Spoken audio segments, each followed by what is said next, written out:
The San Antonio Spurs picked up the victory over the Phoenix Suns tonight, 126-124. I'm Karl Schoening. This is Spurs Watch, and it was Rudy Gay, the hero of the evening, as he hit a game winner at the end of the fourth quarter as time expired to put the Spurs ahead by 2 points, and that's all the Spurs needed to come away with the victory tonight. A lot of offense this evening, as I noted, 126-124 the final score. The Spurs had 7 players in double figures, while the Suns had 6 players in double figures. The Suns were led by their all-star guard, Devin Booker, who finished with 38 points on the evening, and on the other side, the Spurs were led in scoring by LaMarcus Aldridge, who had 29 points. The other 6 players for the Spurs that finished in double figures were the other 4 starters, Rudy Gay, Davis Bertans, Derek White, and Bryn Forbes, while Patty Mills and Marco Bellinelli chipped in 12 for Patty off of the bench and 17 for Marco Bellinelli.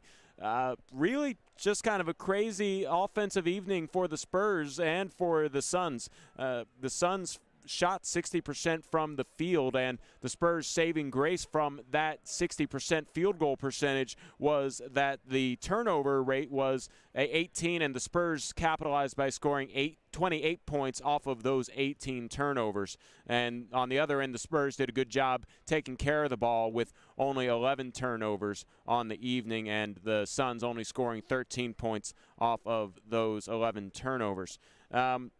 Big game for the Spurs, as it was a rough night all evening overall, as it was never really an opportunity for the Spurs to explode. They did have a 12-point lead, but that one was dwindled away. And the Suns, who have only 4 wins on the season on the road this year, came out looking for a big victory tonight against the Spurs team without DeMar DeRozan, and they were hungry, scrappy, and they played like they really wanted to win, even though they were out their big man rookie DeAndre Ayton, who was the #1 overall pick. They still played with a lot of energy, and while LaMarcus Aldridge had 29 points, they had no real answer for Aldridge. They started double-teaming him, and that kind of limited his efficiency down in the fourth quarter, but too much scoring from the Spurs. Davis Bertans had a big game where he went 5 of 12 from 3.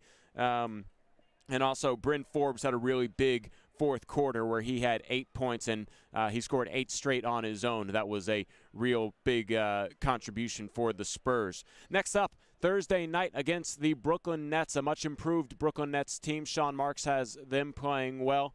And until next time, I'm Karl Schoening. See you next time.